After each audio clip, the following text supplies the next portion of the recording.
esse versículo que o senhor leu. Esse versículo é uma oração de Davi, de confissão, de arrependimento, depois que ele adultera com Batseba, e o profeta Natã vem até ele, repreende ele, confronta ele com seu pecado. Outra coisa que hoje em dia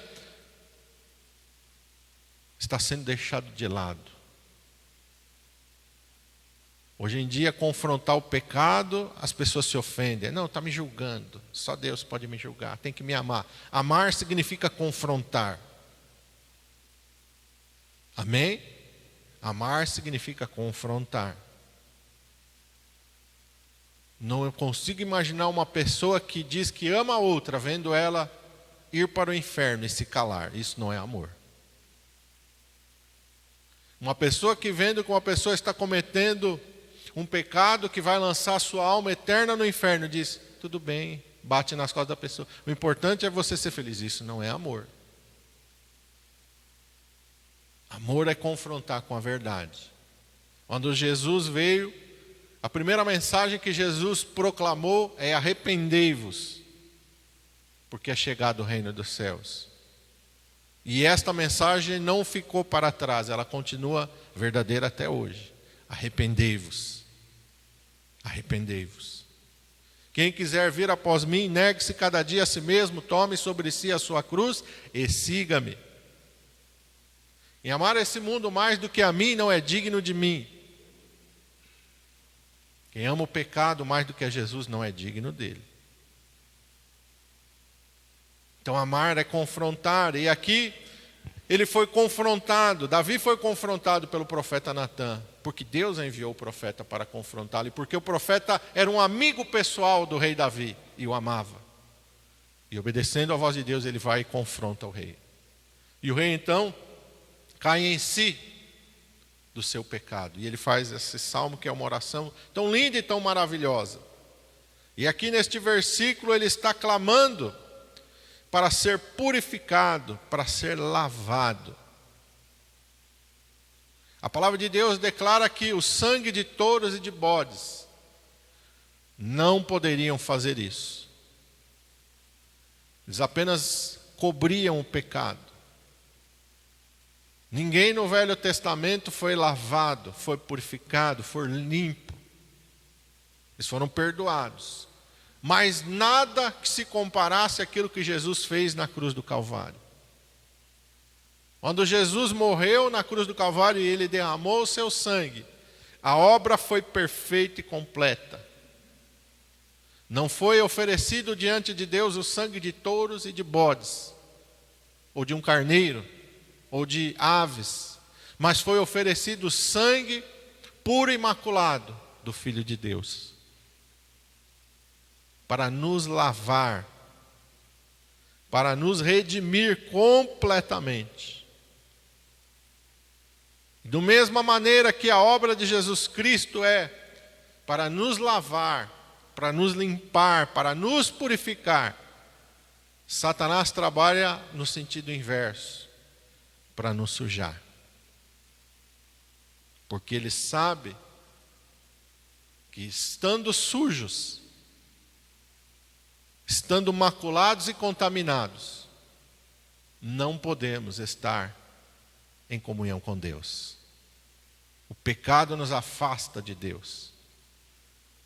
Quando Adão e Eva pecaram, eles foram expulsos da presença de Deus. E a palavra de Deus nos declara através do profeta Isaías que os ouvidos do Senhor não estão tapados para ele não ouvir, os seus olhos não estão fechados para que ele não possa ver, mas os nossos pecados e as nossas iniquidades fazem separação entre nós e o nosso Deus, e encobrem o seu rosto de maneira que ele não pode nos atender. Então Satanás, sabendo disso, tudo que ele faz é para nos sujar. As 24 horas do nosso dia ele trabalha para nos sujar.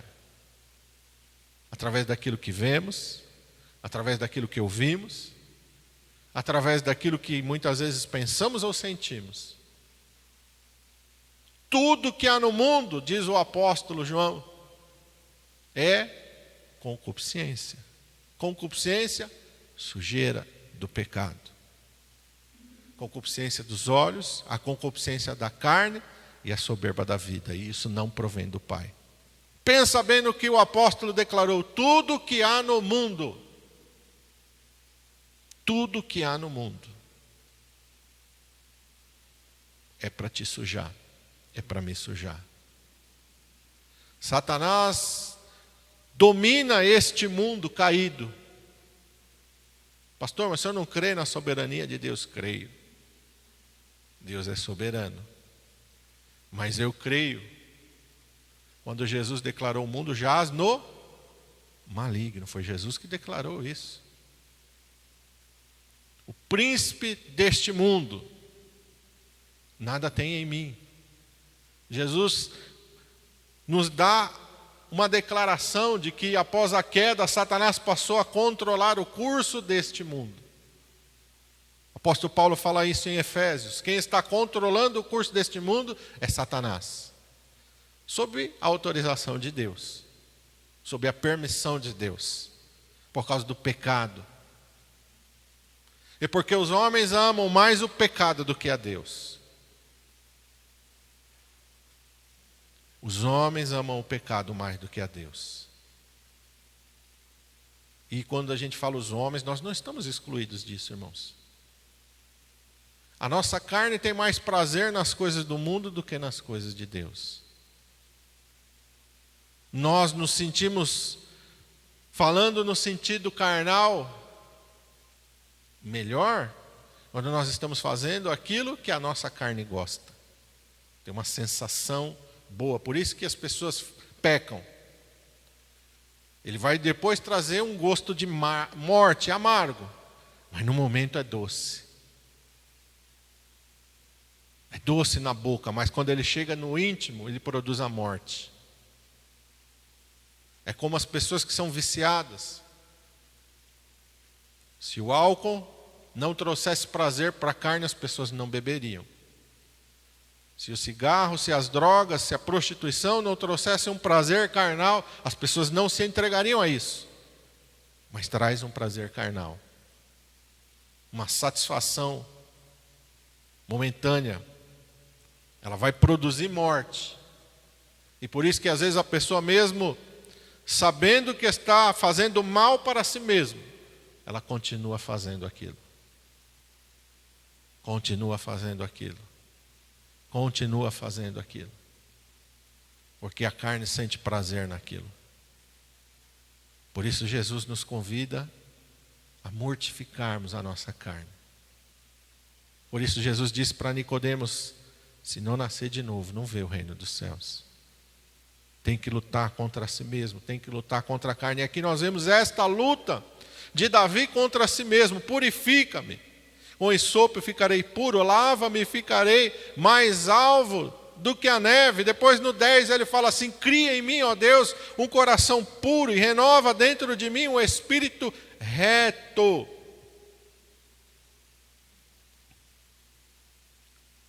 Eu quero mudar, eu quero ser diferente. Eu quero ter prazer nas coisas do Senhor. Olha o que ele diz aqui, verso 12: torna a dar-me a alegria da tua salvação e sustém-me com um teu espírito voluntário. Então ensinarei aos transgressores os teus caminhos e os pecadores a ti se converterão. A alegria da salvação tem que dominar nosso ser. Só a alegria da salvação para tirar a satisfação da carne pelo pecado.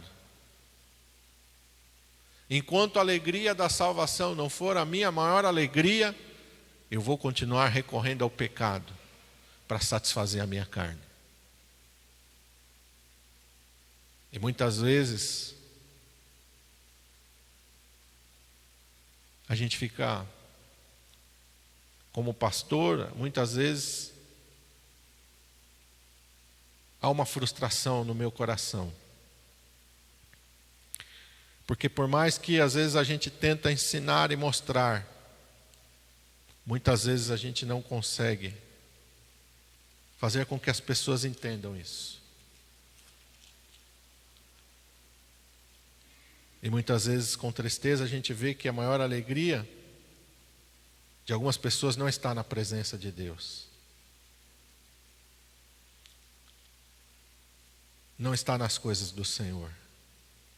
E isso é frustrante. Quero que você abra a sua Bíblia no Evangelho de João, capítulo 13. Evangelho de João, capítulo 13.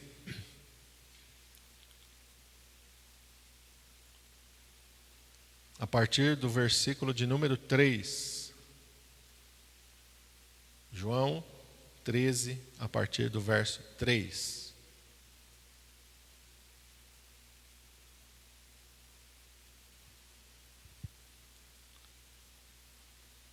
Está escrito assim: E Jesus, sabendo que o Pai tinha depositado nas suas mãos todas as coisas, e que havia saído de Deus e que ia para Deus, levantou-se da ceia, tirou as vestes, e tomando uma toalha cingiu-se.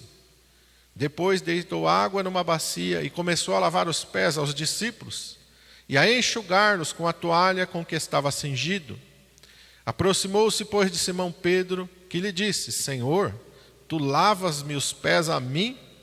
Respondeu-lhe Jesus e disse-lhe: O que eu faço não o sabes tu agora, mas tu o saberás depois. Disse-lhe Pedro: Nunca me lavarás os pés. Respondeu-lhe Jesus: Se eu não te lavar, não tens parte comigo. Disse-lhe Simão Pedro: Senhor, não só os meus pés, mas também as mãos e a cabeça. Disse-lhe Jesus: Aquele que está lavado não necessita de lavar, senão os pés, pois no mais está todo limpo. Ora, vós estáis limpos, mas não todos, porque ele bem sabia quem o havia de trair. Por isso disse: nem todos estáis limpos. Jesus está aqui aplicando de maneira prática e de maneira simbólica a sua obra, de nos lavar, de nos purificar. Amém? Pedro não entendeu, disse: não, Senhor, como tu lavas? Jesus está ensinando algumas lições disso. Uma das principais lições que Jesus ensina é a lição da humildade. Depois, lá no final, ele vai falar sobre essa lição da humildade. Se eu sou o Senhor e Mestre, e sentei aos pés de vocês, e lavei os seus pés, vocês também devem fazer isso, uns com os outros. Não fica nenhum achando que é melhor do que o outro, que é superior ao outro. Não, assim como eu dei o exemplo de humildade, eu quero que vocês sejam humildes uns aos outros. Mas Jesus também nos ensina uma lição sobre a purificação, sobre a lavagem. Sobre nós todos os dias necessitarmos nos lavar. Eu poderia até perguntar aqui brincando com vocês: quem é que toma banho todo dia? Mas eu sei que todo mundo toma banho todo dia. Por que a gente toma banho todo dia? Porque a gente aprendeu que isso faz parte da nossa higiene pessoal. Porque isso faz parte da nossa saúde, sim ou não? A higiene física faz parte da saúde. A higiene bucal faz parte da saúde, nós aprendemos isso. Se você quer ter a sua saúde, começa pela higiene, e aí vai, né? Coleta de esgoto, tudo isso faz parte da saúde, da higiene. Espiritualmente, não é diferente. Espiritualmente, principalmente espiritualmente, não é diferente. Jesus fala aqui, e eles estavam limpos, e aqui o Senhor Jesus estava se referindo, vai um pouquinho mais para frente, capítulo 15, versículo de número 3. Porque aqui a gente sabe, fisicamente eu vou para a minha casa, eu entro no chuveiro, eu pego meu sabonete, meu shampoo, eu faço a minha higiene física. Eu pego a minha pasta de dente, a minha escova, eu faço a minha higiene bucal, mas espiritualmente? Qual é o sabão? Qual é o shampoo?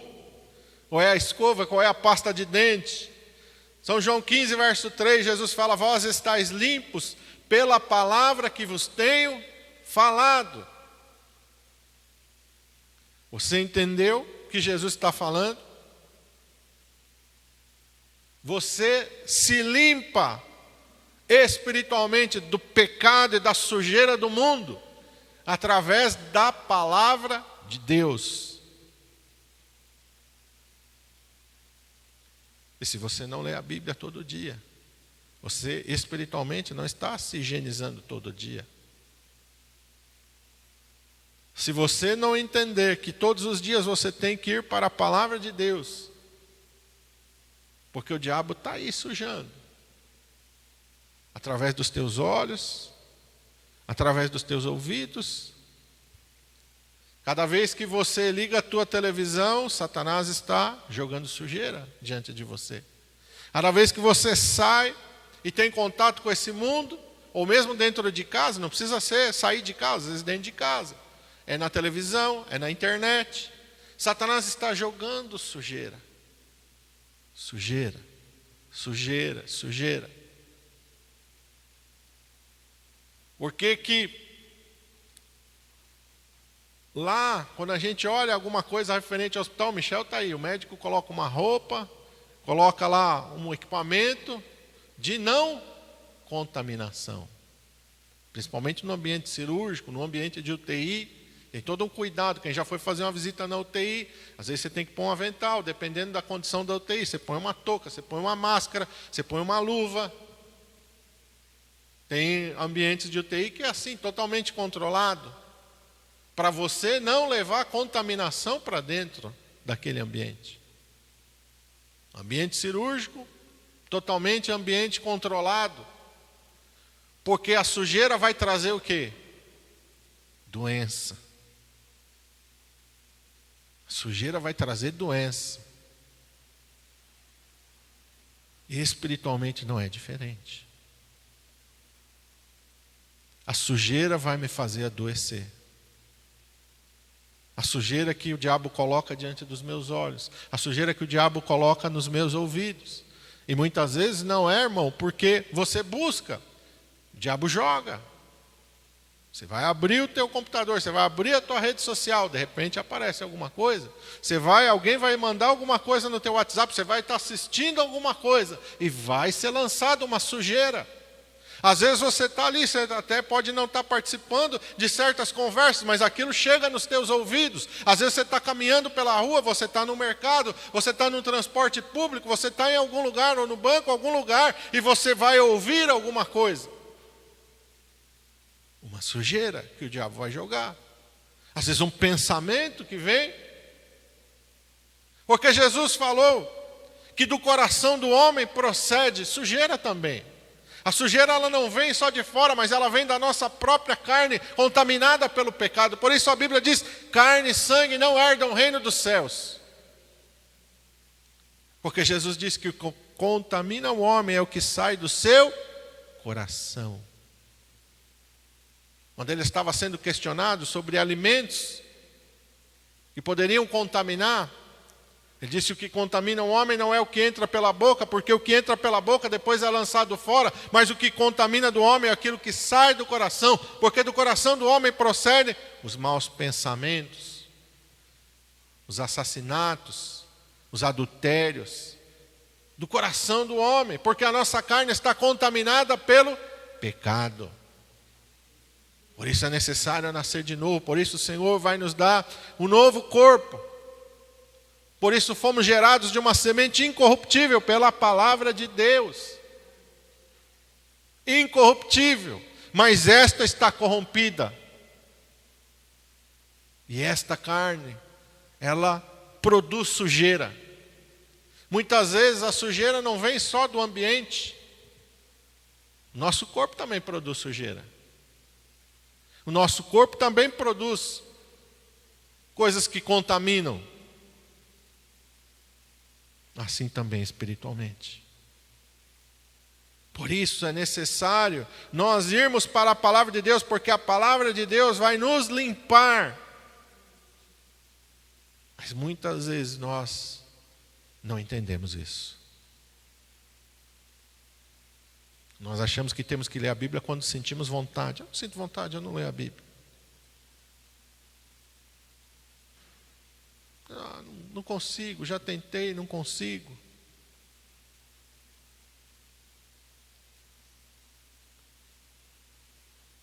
Muitas vezes não temos prazer nas coisas do Senhor. Gastamos todo o nosso tempo com aquilo que nos contamina. Temos prazer naquilo que está nos contaminando, nos sujando, nos fazendo adoecer. E às vezes não temos coragem de tomar uma atitude de mudar.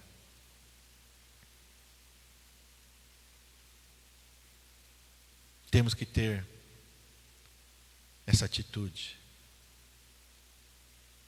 Às vezes, quando a gente é criança, a gente não tem vontade, de tomar banho. Minha mãe disse que eu era assim. Quando eu era pequeno, não tinha vontade de tomar banho. Mas depois que eu entrava, que eu estava na água, eu não queria mais sair. Porque eu não entendia. Mas eu aprendi. Porque eu aprendi, eu faço. Amém? Hoje nós estamos numa geração em que as pessoas não querem fazer aquilo que é necessário. Só querem fazer aquilo que lhes dá prazer. Por isso nós vemos uma geração tão destruída. E eu falo isso no sentido da nossa vida normal e principalmente da nossa vida espiritual. Se a gente for viver só para fazer aquilo que a gente gosta, nós vamos ter problema. Tanto na nossa vida material e principalmente na nossa vida espiritual. Só faço o que me dá vontade, só faço quando me dá vontade, só faço o que eu quero e quando eu quero. A vida não é assim. A gente precisa fazer aquilo que é necessário. Mesmo que aquilo, a princípio, não nos traga prazer. Mas a gente tem que fazer. Amém?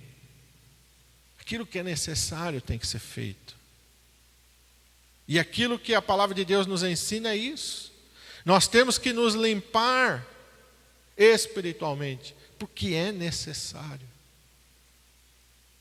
É necessário. Eu vou ler a palavra de Deus mesmo que eu não tenha vontade. Eu vou ler a palavra de Deus mesmo que a minha carne não tenha prazer naquilo. Porque é necessário fazer. É necessário fazer. Eu quero ir com os irmãos para Efésios capítulo 5. Olha o que Paulo escreve aqui em Efésios, capítulo de número 5.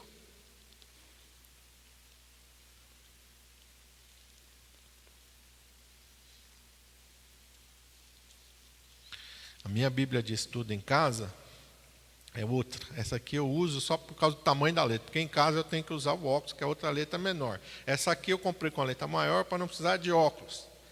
Mas aí as páginas ainda estão grudadas, porque eu só uso ela de domingo. E aí eu me perco, porque essa daqui tem harpa também. E a outra minha não tem harpa. Aí essa aqui, a harpa no final, aí eu vou lá mais para o final e estou na harpa. Não, volto. Que a outra minha não tem harpa, aí eu sei que os livros estão lá para o final. Essa aqui eu fico meio me perdendo, mas não é porque eu não leio não, irmãos. É porque a minha Bíblia de leitura é outra. Efésios capítulo 5. Não a pessoa vê, o pastor está com as páginas da Bíblia tudo colada, volta e meia ele de escola. É que ele está falando de ler a Bíblia, mas não é porque a minha Bíblia de leitura diária é outra. Não tem, a outra é gigante, essa é hiper gigante. E com a gigante o óculos tem que me ajudar. Com a hiper gigante o óculos não precisa me ajudar. Eu já estou até pensando em comprar uma letra jumbo, que tem uma letra maior ainda, que eu já leio daqui assim. Mas acho que eu vou comprar sem harpa, para mim não ficar me perdendo assim, na hora de eu procurar o versículo. Efésios 5, a partir do versículo de número 25. Paulo está falando sobre o casamento, mas ele está usando isso como alegoria para falar da relação de Cristo e a igreja. A partir do versículo 25 ele fala assim: vós maridos, amai as vossas mulheres, como também Cristo amou a igreja e a si mesmo se entregou por ela. Cristo se entregou pela igreja. Para quê? Olha, ele fala aí no verso 26, para a santificar, purificando-a com a lavagem da água pela palavra, para apresentar a si mesmo igreja gloriosa, sem mácula, nem ruga, nem coisa semelhante, mas santa e irrepreensível. A obra do Senhor Jesus Cristo foi para santificar a igreja, purificando-a com a lavagem da água pela palavra, para apresentar a si mesmo igreja gloriosa, sem mácula, nem ruga, nem coisa semelhante, mas santa e irrepreensível. Porque se tiver maculada, porque se tiver com ruga, porque se tiver com alguma coisa imunda, e não tiver santa e irrepreensível, Ele não vai reconhecer como sua.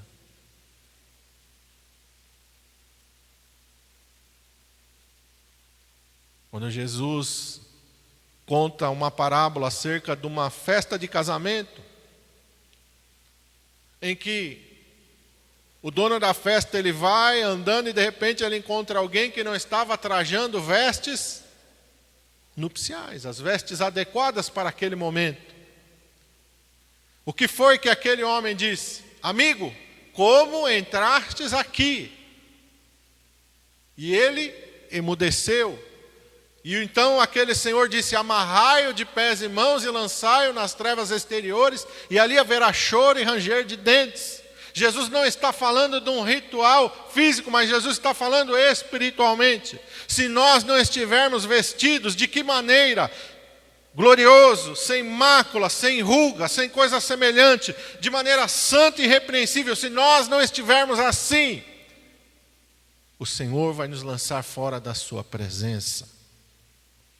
E o que nos purifica, o que nos santifica, mais uma vez o apóstolo Paulo está falando aqui, é pela lavagem da água, pela palavra. Quando eu olho para alguma coisa no mundo, e hoje em dia, irmãos, eu sinto repulsa, muitas vezes, de assistir televisão, porque querem nos enfiar as coisas goela abaixo,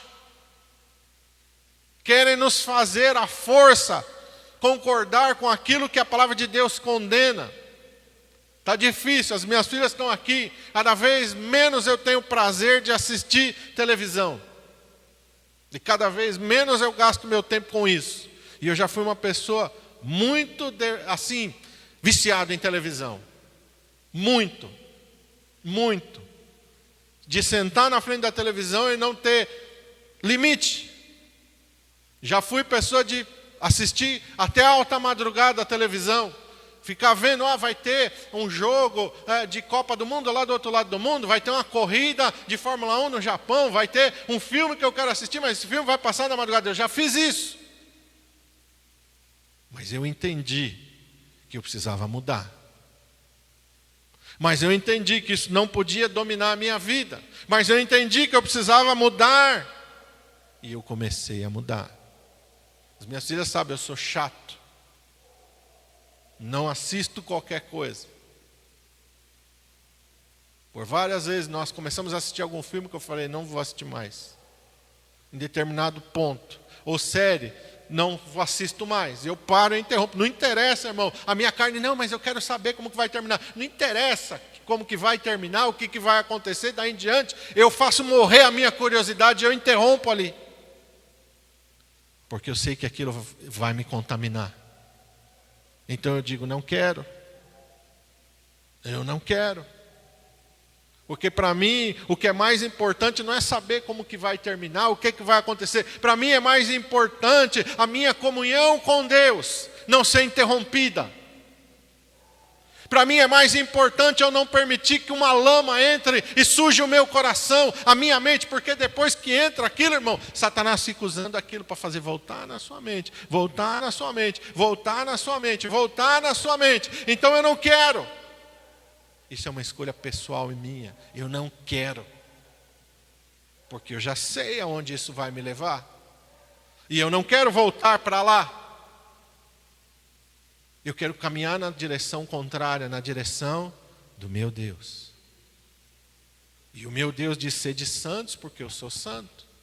E o meu Deus diz, separai-vos, saí do meio deles. Não toqueis em nada imundo, e eu vos receberei como filhos. É isso que está escrito na minha palavra, por isso eu vou para a palavra, e eu começo cada vez menos a ter prazer nas coisas do mundo. Porque há uma satisfação maior em Jesus. Há uma satisfação maior na presença de Deus. Há uma satisfação maior naquilo que Deus pode me dar através da minha comunhão com Ele. E isso o mundo não pode me dar. Por isso que eu digo para os irmãos, às vezes eu me frustro. Porque às vezes eu me sinto tão falho naquilo que eu passo, naquilo que eu ensino. Porque muitas vezes eu não consigo ver as pessoas captando isso, assimilando isso. E muitas vezes eu não sei se eu estou fazendo aquilo que eu deveria estar fazendo, da maneira que eu deveria estar fazendo. Se eu não consigo transmitir para vocês aquilo que a palavra de Deus mostra. Eu quero ir com os irmãos para 2 Coríntios, capítulo 7, versículo 1.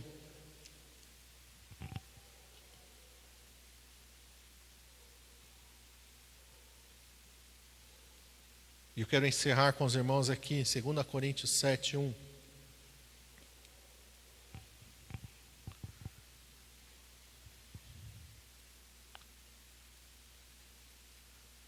Paulo escreve assim à igreja de Corinto: Ora, amados, pois que temos tais promessas, purifiquemo-nos de toda a imundícia da carne e do espírito, aperfeiçoando a santificação no temor de Deus. Que promessas Paulo está falando? Paulo está falando da purificação, da lavagem. Porque se existe uma coisa que consome o ser humano, é a acusação e a culpa. O diabo, ele usa todo o esforço que ele tem, todo o esforço do inferno para te fazer pecar. Mas depois que você peca, ele usa essa mesma força para te acusar. Para tirar a tua alegria, para tirar a tua paz. A pessoa do mundo já está com a mente cauterizada, a consciência já está cauterizada. Mas aquele que está na presença de Deus e que é sincero, sabe que isso é verdade. Ele vai te pressionar com tudo aquilo que ele tem para te levar ao pecado. E depois que você pecar, ele vai te acusar. Ele vai rir da sua cara. Ele vai zombar de você. Ele vai trazer tristeza sobre tristeza ao teu coração. Mas a promessa que nós temos é que o sangue de Jesus Cristo, o Filho de Deus, nos purifica de todo pecado. Mas a promessa que nós temos é: se confessarmos os nossos pecados, Ele é fiel e justo para perdoar os nossos pecados e nos purificar de toda a injustiça. A promessa que nós temos é que o sangue de Jesus Cristo, seu Filho, nos lava, nos limpa. A promessa que nós temos está em Romanos, onde diz: nenhuma condenação há para aqueles que estão em Cristo Jesus. A promessa é essa, que Ele nos lava, que Ele nos limpa, que Ele nos purifica, que Ele nos santifica, que Ele nos justifica. Ah, nós que temos tais promessas, purifiquemo-nos de toda a imundícia da carne e do espírito, aperfeiçoando a santificação no temor a Deus. Aperfeiçoando, todo dia eu tenho que trabalhar na minha santificação. Por isso Jesus diz: quem quiser vir após mim, negue-se cada dia, é a todo momento, a todo instante. É com toda a minha força, é com todo o meu entendimento, é com tudo aquilo que eu sou. Eu tenho que lutar contra o pecado, contra a carne. Porque se eu não fizer isso, é aquilo que Deus falou para Caim antes dele matar o seu irmão: o pecado jaz à porta, Caim. Cumpre a você dominá-lo. Cumpre a você resistir. A Bíblia diz: resistir ao diabo e ele fugirá de vós. Cumpre a mim e a você resistir. Sou eu que tenho que dizer: não, isso não serve para mim, não isso. Sou eu que tenho que tomar atitude e dizer: opa, peraí, eu tenho que ler a Bíblia. Hoje eu não leio a Bíblia, eu tenho que ler a Bíblia. Sou eu que tenho que dizer: eu tenho que orar, eu não orei.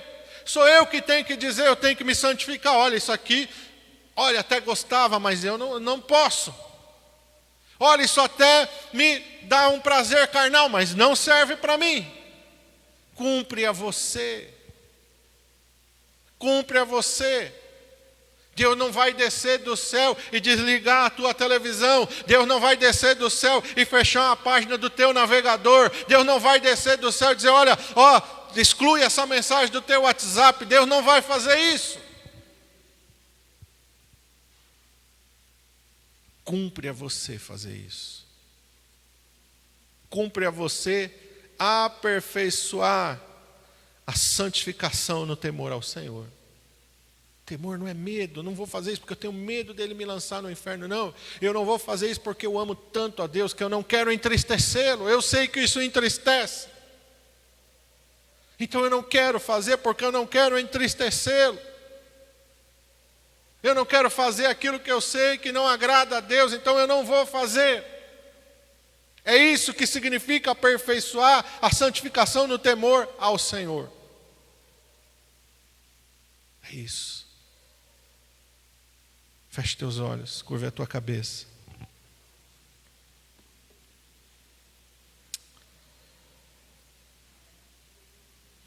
Senhor Jesus,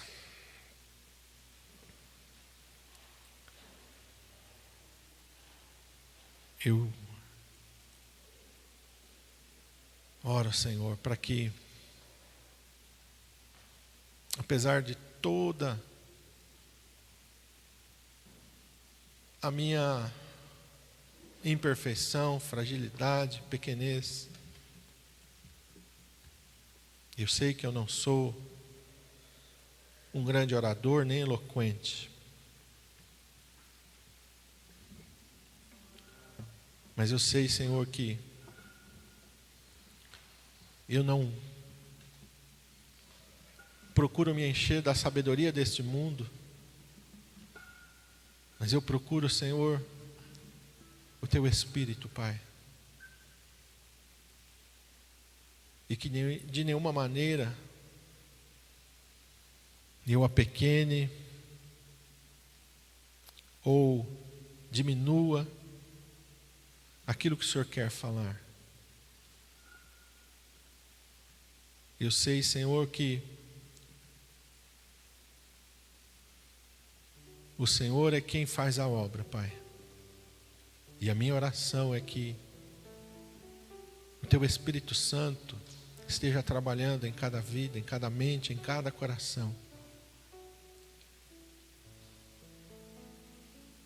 Muitas vezes, ó Senhor, eu me identifico com aquilo que falaram a respeito de Paulo.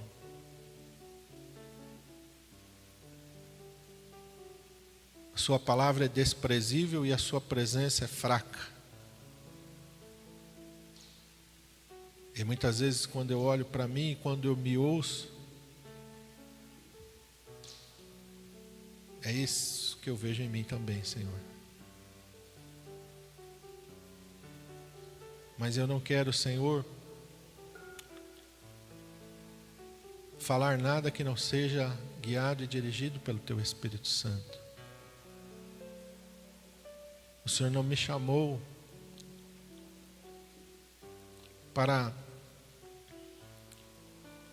falar da sabedoria deste mundo, mas o Senhor me chamou para pregar a Tua palavra. O que eu tenho procurado fazer, Senhor. E que as minhas fraquezas e as minhas debilidades não anulem aquilo que o Teu Espírito Santo quer falar. Que de nenhuma maneira eu seja uma pedra de tropeço, Senhor. Mas que Tu tenhas toda a liberdade de usar a minha vida, Senhor. Que o Teu Espírito sempre se mova, Pai, sobre cada vida e sobre cada coração. E que, Senhor, Tu faças a obra em cada um dos teus filhos, ó Pai. Senhor, o que nós precisamos é ouvir a tua voz. O que nós precisamos é te conhecer, não de ouvir falar, mas de te contemplar face a face. E é essa a minha oração pela tua igreja, Senhor. Que eles não te conheçam somente de ouvir falar, mas que eles possam te conhecer face a face.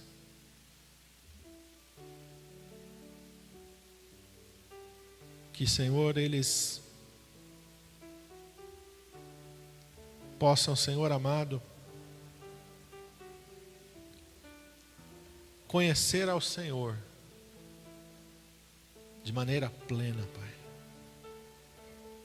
Ah, Senhor, de maneira plena. Não fazer as coisas por fazer, não fazer as coisas de maneira automática, nem por uma obrigação, mas com alegria, voluntariamente, com prazer. Como o apóstolo Paulo falou, eu de muito boa vontade me gastarei e me deixarei gastar por vós. O apóstolo Paulo entregou toda a sua vida, toda a vida dele, para o serviço do Mestre. Cada servo e serva do Senhor, nesta palavra de Gênesis e Apocalipse, te conheceu de uma maneira tão forte, que esse mundo perdeu o brilho para eles. E essa é a minha oração pela tua igreja. Eles te conheçam de uma maneira tal, e todas as outras coisas percam o seu valor diante do Senhor. Que nada mais satisfaça a não ser a tua presença, Pai.